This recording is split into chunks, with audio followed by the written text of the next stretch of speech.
Chairman D.V. Rao garu, P.P. Reddy garu, Ved Kumar, Ved Kamandada, Pedalu, good evening. The role of NRIs in Telangana development. నాకు కొంచెం experience ఉంది because ఇప్పుడు కొంచెం political experience ఉంది 4 నెలలు. ఇంతకుముందు NRI ఉంటుంది, తర్వాత టీచింగ్ ఉంటుంది, బిజినెస్ చేసి తర్వాత I try to settle back in India in 1990. నాకు 5 ఏళ్ళు అయింది between 1990 to 1995. Finally settle in India. తర్వాత ఇండియా ఇండస్ట్రీ జరిగిన. So some of my opinions are based on personal experience and last 3 months whatever political exposure that I had. On 2-3 subjects I have done considerable work. One of them is solar energy. I'll go a little more, 5 minutes I'll spend on that. Kani the role of NRIs in development of Telangana. One is the collective role of the NRIs, other is the individual role of the NRIs. Collective role of the NRIs, TDF, I think there are more than 5,000 members and or maybe more. So there's lot TDF or other NRI groups can do. They have contributed a lot during the agitation, I know. Kani now the development collectively, even if everyone contributes $20 or $10, you get $1 million a year, and not to pay no hundreds also collectively. Some examples I know. I think Karimnagar, Kalleda Guru Nadi, Akada RDF Foundation, very successful social initiative, primarily funded by NRIs, mostly from West Coast. Not only in education, but they developed sports, archery, national and Olympics archers from produce station, RDF Foundation. Then many other social programs one can involve. Another thing one can do is MPs and MLAs have their own funds. Most of them, including me, don't know how to effectively use them. And typically, if I use all my funds in a particular project, maybe it won't be fully utilized. Maybe if the NRIs want to do it themselves, it won't be very fruitful.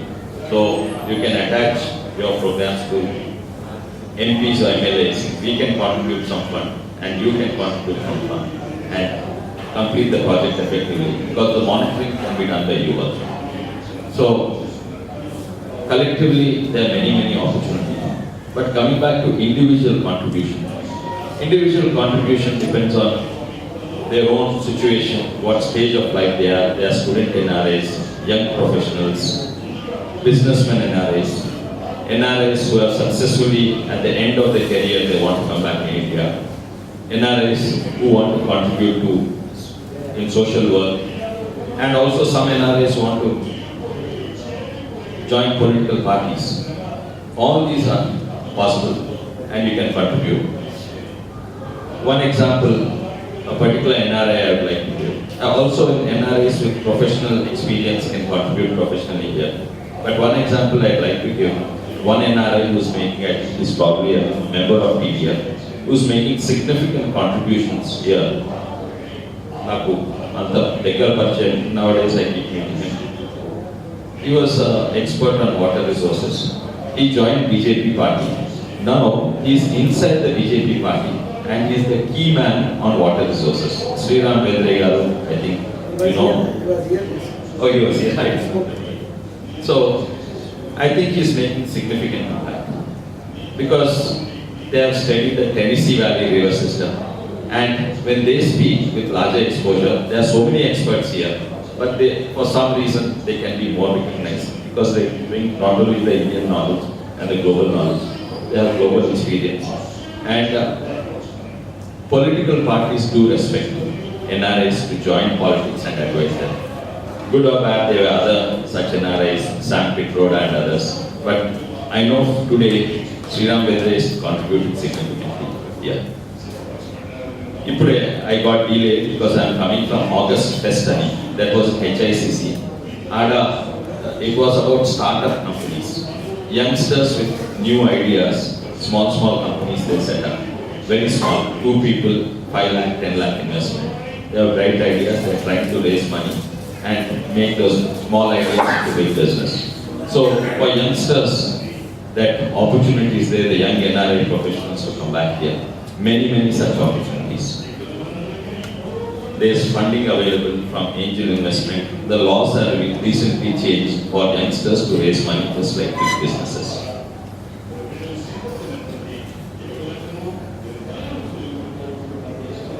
Kani, I'd like to come to the food, the solar and the agriculture and food processing.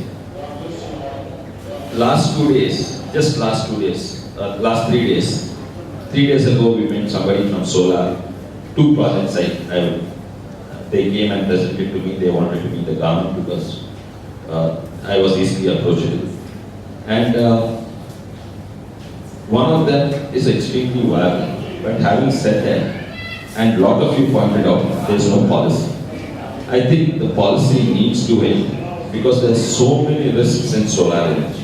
I would like to highlight the risks. I will also highlight the opportunities in solar energy.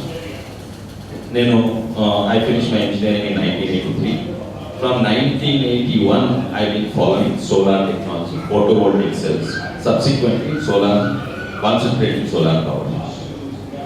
There are a lot of myths about solar energy.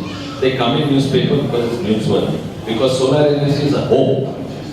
It's a great hope, and everyone would like to hear nice things about solar energy. But let us also understand the reason for the policy delay. We had, in fact, besides that, I also have a patent on concentrated solar power. I also bid for Jawaharlal Nehru National Solar Mission Phase 1. I got allocated land in Anantapur district and I initiated, then halfway through I went back. It was a policy ill-designed and it was a policy that failed, and it was a policy where NANCO got most of it, where GVK got most of it, where KVP got most of it, and Mega. So out of the 1000 megawatts, 400 megawatts to Andhra people with no experience in solar. So it turned out to be a big scam and it failed. Once again, the phase 2 should not repeat it, and definitely Telangana government should not repeat it. Number one, 1981 the solar efficiency was 7%. It took almost 10 years to get to 10%.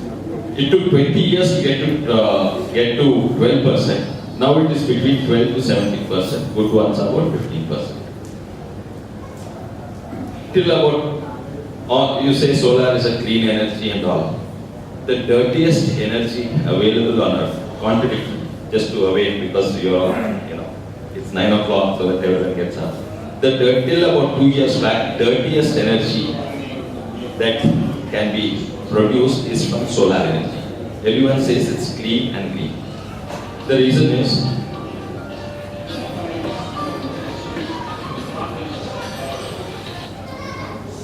is, solar energy, there are actually 3 technologies. In PV it is 2. The concentrated solar power is totally unsuitable because it's based on mirrors and you need power in summer most because that's when you are pumping water. And in Telangana and whole of South India, concentrated solar power requires what is called as direct natural radiation, DNI. It works, so it does not work on a cloudy day. In the peak of summer, we have 3 months of monsoons. So concentrating solar power when you need it most will not work in South India, number 1. Number 2, concentrating solar power and other PV solar powers need lot of water to clean. The glass is 93% efficient. Ordinary glass 50 rupees per square foot today, 300 rupees per square foot today. Ordinary mirrors 50 rupees per square foot today, 3 times. So you need to keep on cleaning. South India and India in general has a lot of dust in the air throughout the year. In monsoon time there is cloud. In non-monsoon time there is dust. So solar energy requires land and it requires water. If you have land and water, growing ragi is more beneficial probably than solar. Economic viability I'm talking about. Somehow they made it economically viable. I'll tell you how they made it economically viable. It's artificially they made it economically viable. Still it is very expensive. It costs 4 lakhs for a borewell, to for function. Besides the tank you have to construct. Then the second thing is, when we, as entrepreneurs, when we invest in solar power, it lasts, this break-even is targeted over 10 years. We assume the life is 25 years. I think in South, most of the solar energy successful in the world is in south of Spain and in Nevada desert and other places. Few places in Australia. ఇక్కడ వాన ఉండనే ఉండదు. అక్కడ వనగానులు hail stones ఉండనే ఉంటాయి. ఇక్కడ every 5 years మా ఊళ్ళో at least once hail stones పడతాయి. Hail stones పడితే ఆ గ్లాసెస్ పగిలిపోతాయి. అయితే ఆ ఇన్సూరెన్స్ కంపెనీ దాని మీద పనిచేస్తాయి. So in 25 years at least 2 times hail stones పడతాయి. So the shatterproof ones also will shatter, but they don't break up. So there are many challenges. These are the 3 challenges. So the first one will eliminate solar concentrated power. The second one is the PV, photovoltaic cells. They have been made viable. They've been made viable because manufacturers in Japan and USA and Germany, incidentally I forgot to complete why it's the dirtiest energy till 2 years ago. Now also it's not very clean because it's made of crystalline silicon. Crystalline silicon they wanted to put in the Fab City. It's a very powerful factory where 2 megawatt power at the factory though. And the crystalline silicon తయారు చేస్తారు చాలా power. దాంతో solar energy తయారు చేస్తారు. తర్వాత amorphous silicon తోటి దానికి కూడా power కల్పించదు. So the amount of energy till about 2 years ago that is required to make the solar cell is equal to the amount of energy it will produce in 17 years. And now of course with efficiency it's come down to 6-7 years. But even then, what does it mean? Now I have to spend energy, energy from coal and all the fossil fuels I have to burn today, so that tomorrow this solar cell will produce the energy. So the net effect is, it is a dirty. How is it made viable? Because the manufacturer in Japan, he put some of his R&D, big semiconductor company making semiconductor from other, making profits from other semiconductor, also make solar cells. And it's a loss leader in the economy. Plus they are funded by the Japanese, subsidies by the Japanese or the Dutch or the German or American companies. Then ikkadiki vastadi solar cells. Ikkadiki vachinaka central government subsidies, the state government subsidies. Plus some of the banks will give low interest rates. So net financial viability is artificially boosted up. Now is it energy is equal to money in today's economy and money equals energy. So should we spend money on solar energy? Yes, little bit, because there's a hope in the future. You have to keep the hope alive. But today, to depend on it, we have tried it very hard. Jawaharlal Nehru National Solar Mission failed totally. The phase 1, that's about 4-5 years ago, but developments have happened. It can be made successful. How can it be made successful? There's only one way it can be made successful. Low interest rate. If the interest rates are below 5%, 6%, then only it has to. So the only people who can go to solar energy viably is if we can have access to the fund, at that kind of funding. Fortunately, some companies have come forward. One of them have come forward. Yesterday, we were with Ital Rajendra Garu, Papa Rao Garu, advisor to the government. One company has come forward, and this way the opportunity for NRIs.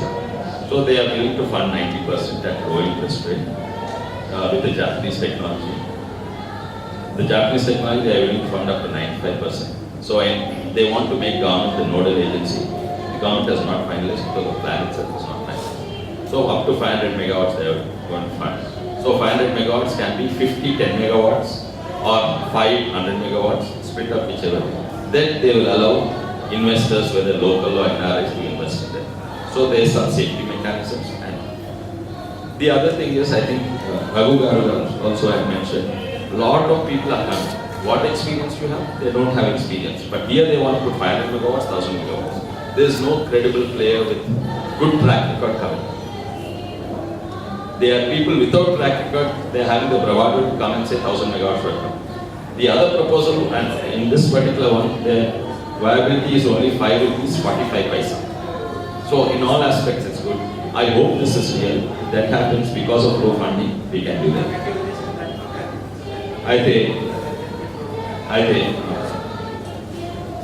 I do not blame the government. In fact, I want the government to wait and come up with appropriate policy, even if it takes 1, 2 or 3 months.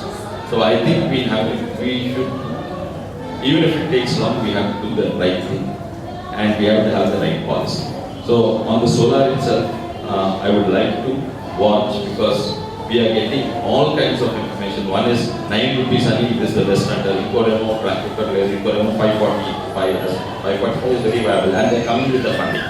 So I hope something like that is true. But I have not seen the reality. The government has not seen the reality. Government of India, government of Telangana, the previous government of Andhra Pradesh has not seen any viable project. So if something like this comes through, there's a great opportunity for NRIs because the government is going to be the nodal agency. They're going to tie up with this company.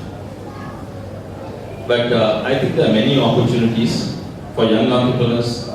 As this morning, some cloud-based application, this app, somebody is making 3D printers, so many small investment, but good potential to grow. That was, in fact, I think today is the last day, exhibition in HICC. But agriculture is a great opportunity.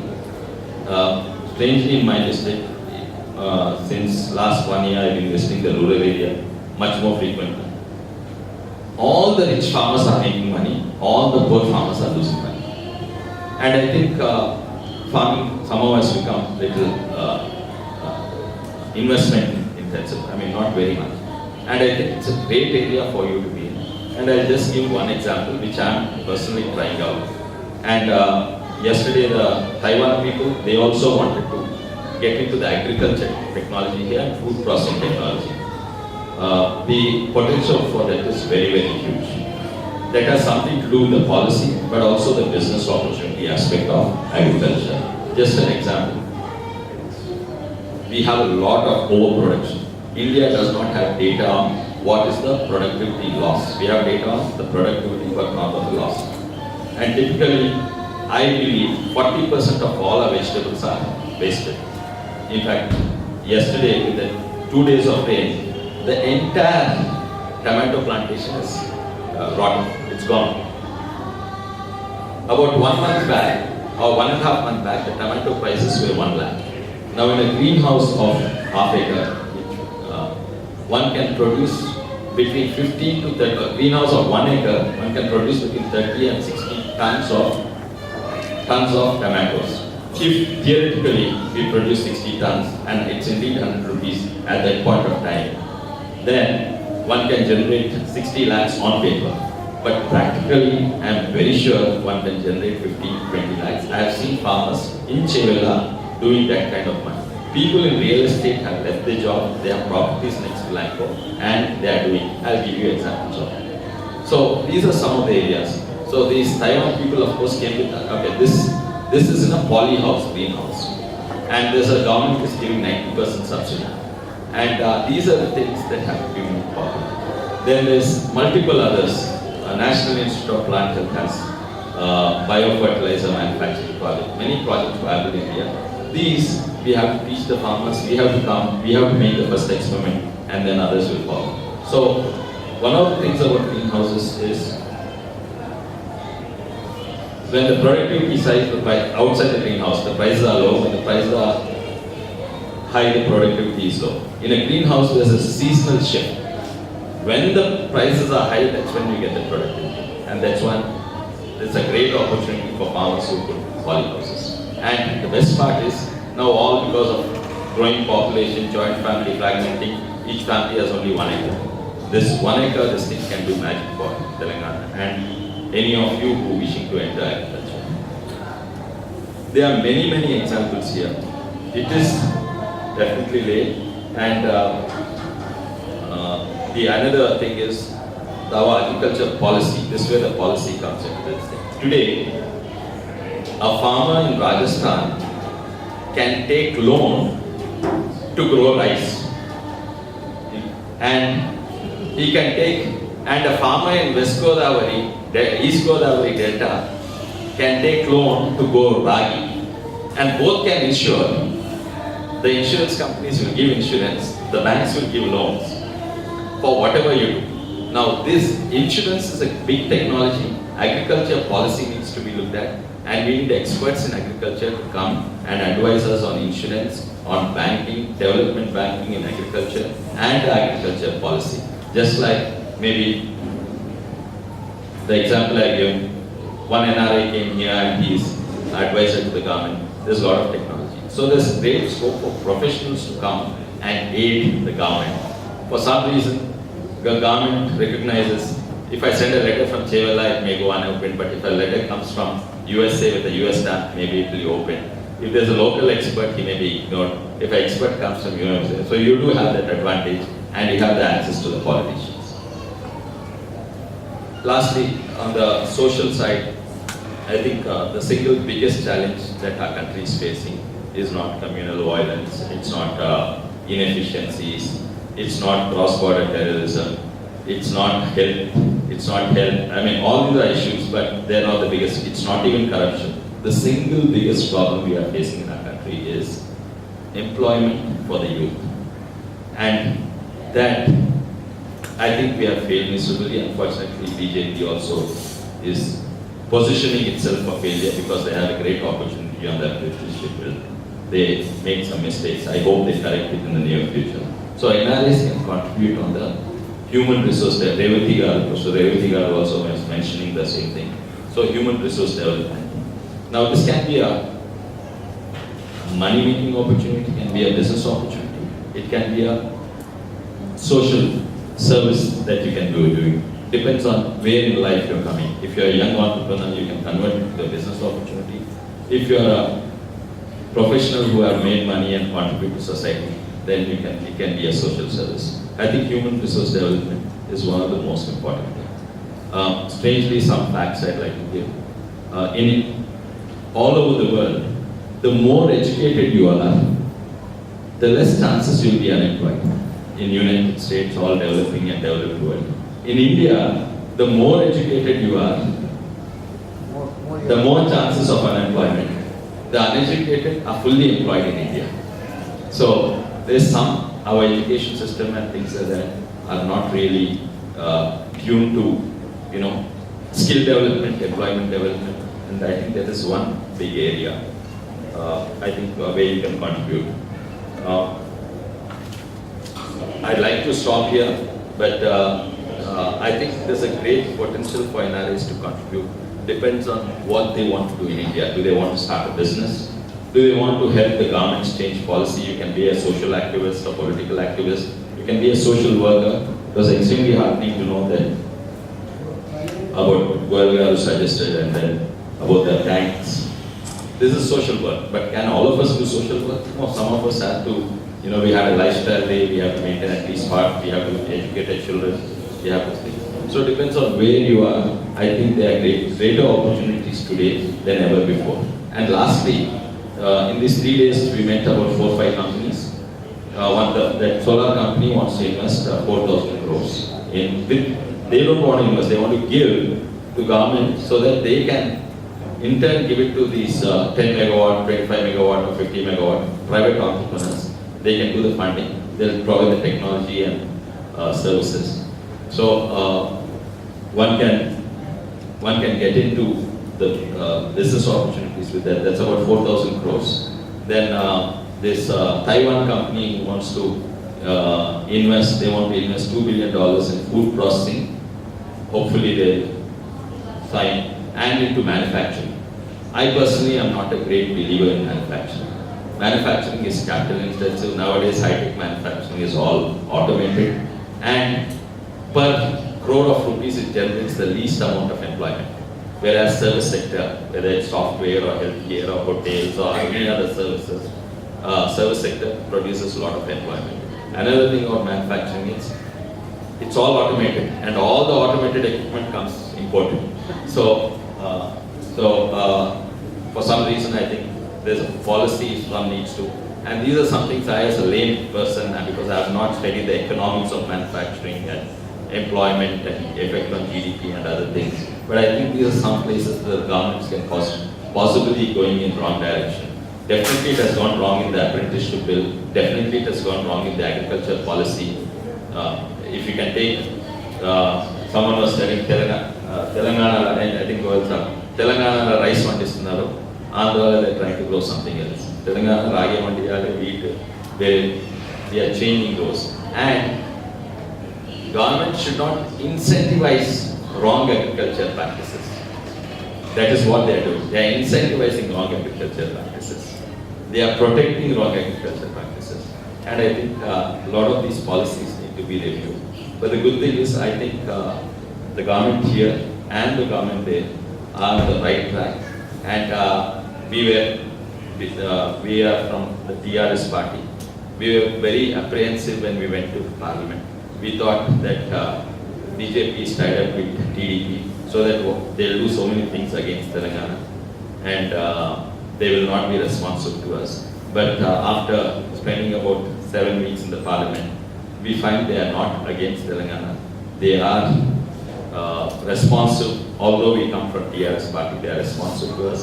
And some of them, they already responded. Political issue of the government police also, they responded positively. And I think on the Polavaram issue also, they know the whole issue. And I think they are going to change the design. We have Srinath, we have the minister, from Madhya Pradesh, Uma Bharti, is very pro-Telangana, she understands Telangana. And on the recent AIMS, All India Institute, అన్ని రాష్ట్రాలకు ఇచ్చింది మనకి ఏకంటే మనం point out చేస్తే immediately ఇచ్చిండ్రు మనకు. I mean, they sent a letter after 2 weeks. So I'm very happy that we are also able to work very well with the BJP government, although we have political differences and tomorrow we're going to fight them in the by-elections. So I think there's a great future for Telangana and there's a great role for NRIs to play in Telangana. Thank you very much.